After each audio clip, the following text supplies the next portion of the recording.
Hello दोस्तों, आज मैं आपको जो कहानी सुनाने जा रही हूँ, ये कहानी है नागिन और जलपरी के जादुई लहंगे की। तो चलिए दोस्तों, देखते हैं आज की ये कहानी। बहुत समय पहले की बात है। किसी जंगल में एक जलपरी और एक नागिन साथ में रहती थी। उन दोनों की एक एक बेटियां थीं। वो दोनों अपनी बेटियों को शहर के सबसे बड़े स्कूल में पढ़ाया करती थीं। उनकी दोनों बेटियां रोज अपना रूप बदलकर स्कूल में पढ़ने जाया करती थीं।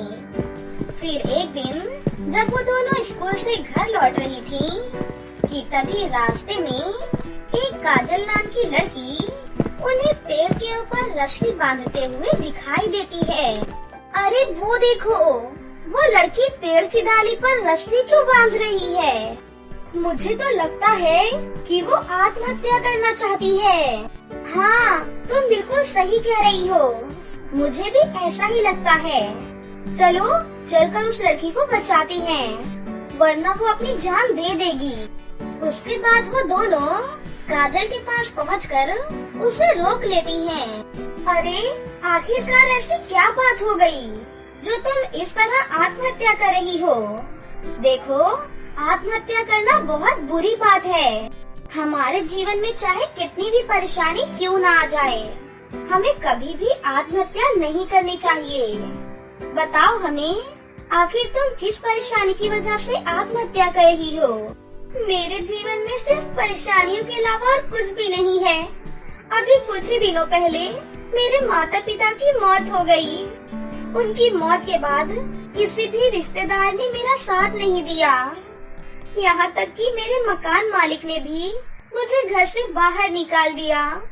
मैं लोगों के यहाँ काम मांगने के लिए दर दर भटकती रही, लेकिन मुझे किसी ने भी काम तक नहीं दिया। पिछले 3 दिनों से मैं भूखी हूँ, अनाज का एक दाना तक नहीं खाया। मैं इस तरह की जिंदगी नहीं जीना चाहती हूँ, इसलिए मैं यहाँ आत्महत्या करने चली आई, ताकि मुझे इस दुख भरी जिंदगी से छुटकारा मिल जाए। काजल की बातें सुनकर दोनों को बहुत दुख होता है। उसके बाद वो दोनों उसे नदी के पास बने अपने घर में ले जाती हैं। फिर वो दोनों अपनी माँ जलपरी और नागिन को सारी बात बता देती हैं। तुम दोनों ने इस दुख में फंसी लड़की को यहाँ लाकर बहुत अच्छा किया। हमें हमेशा मुसीबत में फंसे लोगों की मदद करनी चाहिए। चलो कुछ दिनों के लिए अपना जादुई लहंगा हम इसे दे देते हैं, इससे इसकी गरीबी दूर हो जाएगी।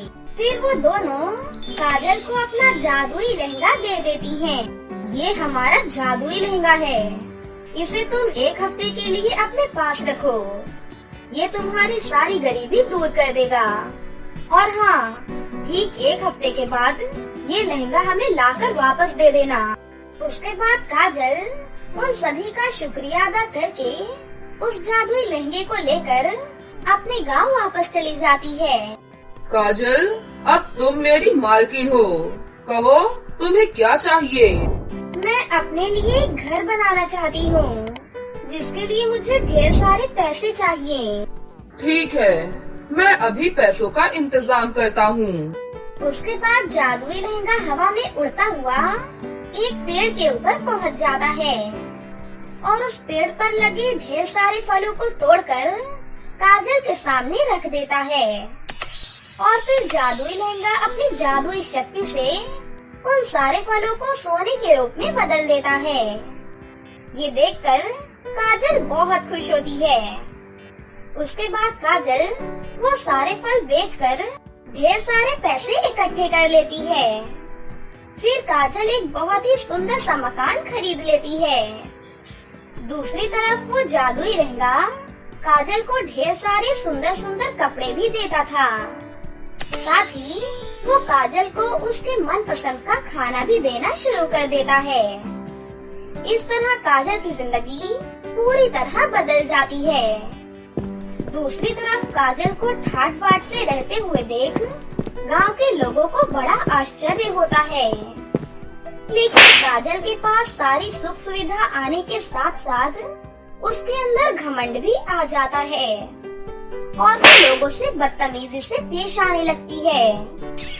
दूसरी तरफ एक हफ्ता पूरा हो जाता है, लेकिन काजल नागिन और जलपरी का जादुई लहंगा उन्हें वापस नहीं करती। अब ये जादुई लहंगा मैं हमेशा के लिए अपने पास ही रखूंगी। फिर एक दिन काजल के घर कुछ गरीब लड़कियां खाना मांगने के लिए आती हैं। दीदी, हमने कई दिनों से कुछ नहीं खाया है। हमारे माता पिता नहीं हैं। हम सभी अनाथ हैं। दया करके हमें कुछ खाने को दे दो। अरे ये क्या, सुबह सुबह इन भिखारियों का मुंह देखकर मेरा तो सारा मूड ही खराब हो गया। तुम सब भागो यहाँ से और दोबारा मेरे घर पर कभी भी मत आना। ऐसा मत करो दीदी, गांव में हमें किसी ने भी खाना नहीं दिया। आप तो बहुत अमीर लग रही हो। अगर आपके घर में कल रात ही कुछ बासी रोटियां भी होंगी तो वो हमें दे दो। हम उन्हें ही खाकर अपना पेट भर लेंगे। मैं बासी खाना अपने घर में नहीं रखती। जो खाना बचता है मैं उसे कचरे के ढेर में फेंक देती हूँ। जाओ, सामने पड़े कचरे के ढेर से खाना निकाल कर खा लो।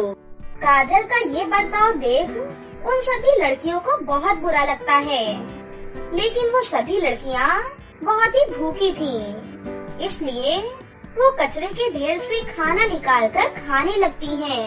हाँ, तुम सब इसी लायक हो। मैं रोज यहाँ कचरे में ढेर सारा खाना फेंक दिया करूँगी। तुम सब यहाँ आकर खाना खा लिया करो। लेकिन तभी वहाँ पर जलपरी और नागिन आ जाती हैं। काजल के इस दुष्ट बर्ताव को देख उन दोनों को बहुत गुस्सा आता है। क्यों रे घमंडी लड़की, बुरे वक्त में हमने तेरी मदद की और तू अमीर बनने के बाद इन गरीब लड़कियों के साथ ऐसा बर्ताव कर रही है। सच में तू किसी दया के भी काबिल नहीं है। हाँ, एक हफ्ता पूरा होने के बाद भी इसने हमारा जादुई लहंगा वापस नहीं किया। इसे तो अच्छी तरह सबक सिखाना चाहिए। उसके बाद वो दोनों मिलकर चुटकी बजाने लगती हैं और घर के अंदर मौजूद जादुई लहंगा हवा में उड़ता हुआ उनके पास आ जाता है। फिर जलपरी के कहने पर जादुई लहंगा काजल के ऊपर ढेर सारे सड़े हुए फल बरसाने लगता है। उन फलों में लगे हुए कीड़े काजल के शरीर से चिपक जाते हैं और उसके शरीर को नोच नोच कर खाने लगते हैं। अरे मर गई रे, मुझे बहुत दर्द हो रहा है। अरे कोई बचाओ मुझे, मैं तुम दोनों के आगे हाथ जोड़ती हूँ। मुझे इन कीड़ों से बचा लो, वरना ये मुझे मार कर खा जाएंगे। देखते ही देखते वो कीड़े काजल के शरीर को नोच नोच कर उसे पूरी तरह बदसूरत बना देती हैं। दूसरी तरफ जादुई लहंगा अपनी शक्ति से काजल का सुंदर घर भी गायब कर देता है। इस तरह काजल पूरी तरह कंगाल और बदसूरत हो जाती है। उसके बाद नागिन और जलपरी दोनों अपना जादुई लहंगा वहाँ मौजूद गरीब लड़कियों को दे देती हैं।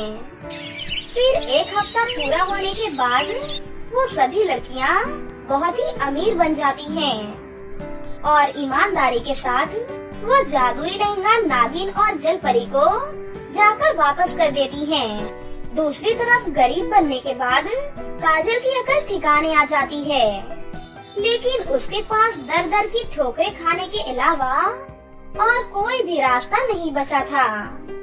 फिर एक दिन अपनी जिंदगी से तंग आकर काजल आत्महत्या कर लेती है और इस दुनिया को छोड़कर हमेशा हमेशा के लिए चली जाती है। प्रथा नागलोक के राजा की बेटी थी, इसलिए नागलोक में सबसे ऊंचा दर्जा दूसरे नंबर पर प्रथा नागिन को दिया जाता था। एक राजकुमारी होने के साथ साथ वो बहुत बहादुर और खूबसूरत भी थी। नागलोक के सभी नाग प्रथा से शादी करना चाहते थे। एक दिन वो अपनी सहेली विष नागिन के साथ बगीचे में टहल रही थी। क्यों विष, आज तुम्हें आने में इतनी देर क्यों हो गई? मैं कब से यहाँ बैठकर तुम्हारा इंतजार कर रही थी। दीपक आकर मेरा दिमाग खराब कर रहा था। जैसे तैसे करके उसे भगाया है मैंने यहाँ से।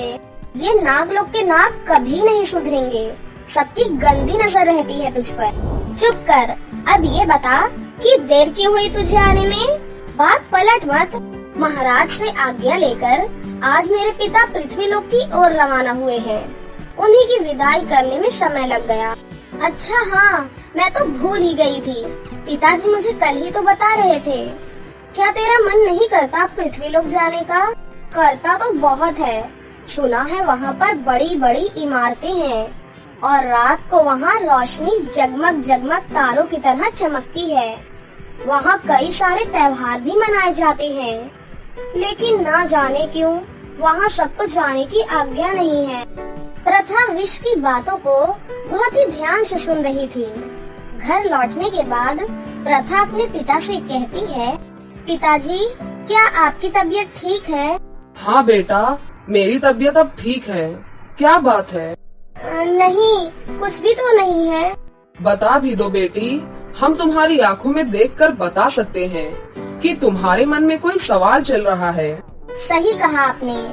आप पृथ्वी लोक की सैर पर क्यों नहीं जाते? सुना है वो बहुत ही खूबसूरत जगह है। हाँ बेटी, लेकिन वो उतनी ही खतरनाक है। वहाँ नाग नागिन सुरक्षित नहीं है।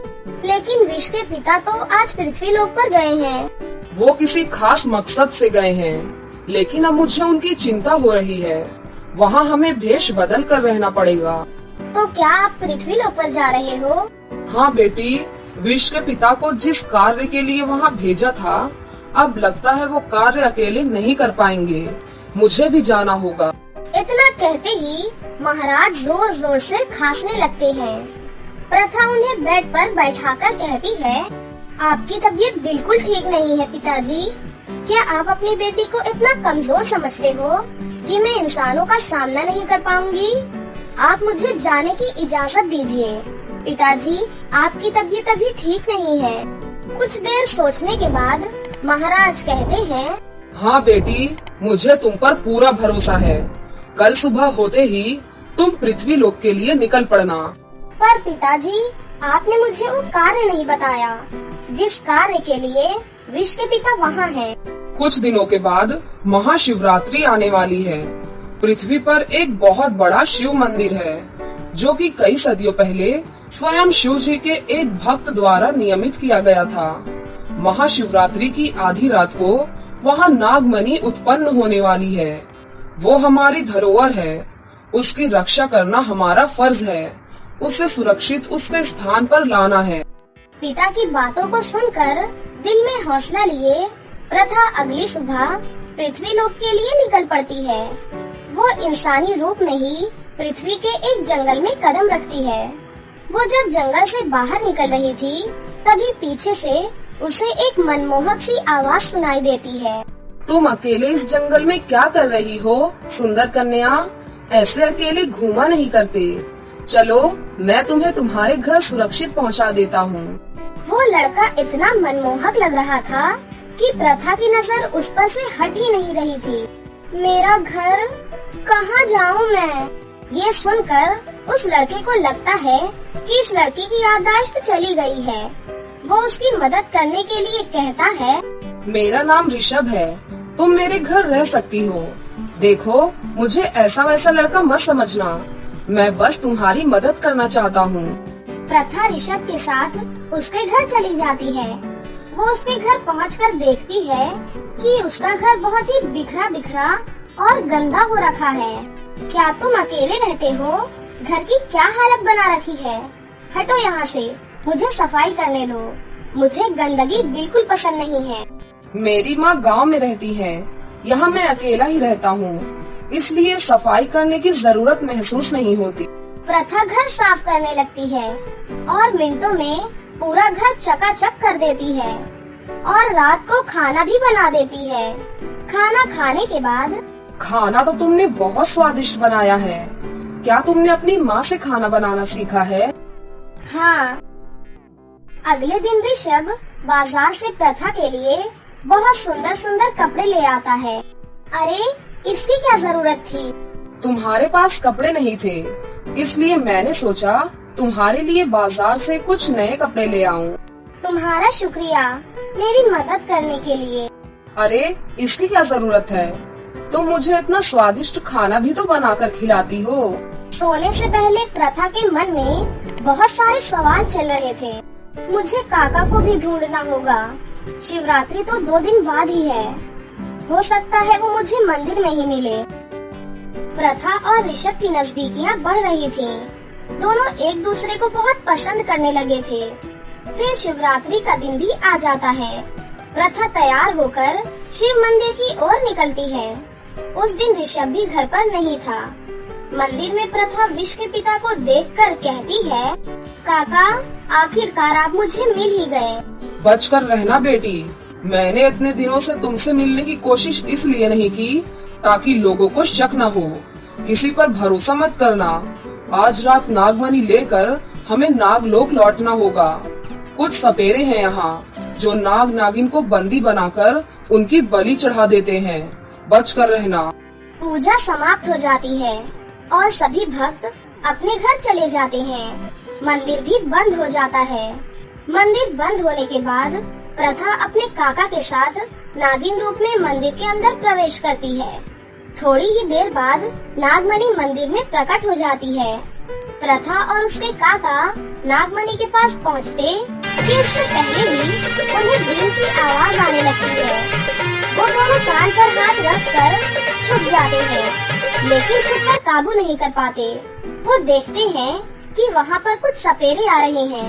तभी प्रथा नागिन बेहोश हो जाती है। जब उसे होश आता है तो वो खुद को मंदिर के बाहर पाती है और उसके सामने ऋषभ खड़ा था, सपेरे के भेष में। इतना बड़ा धोखा! तुम एक सपेरे हो।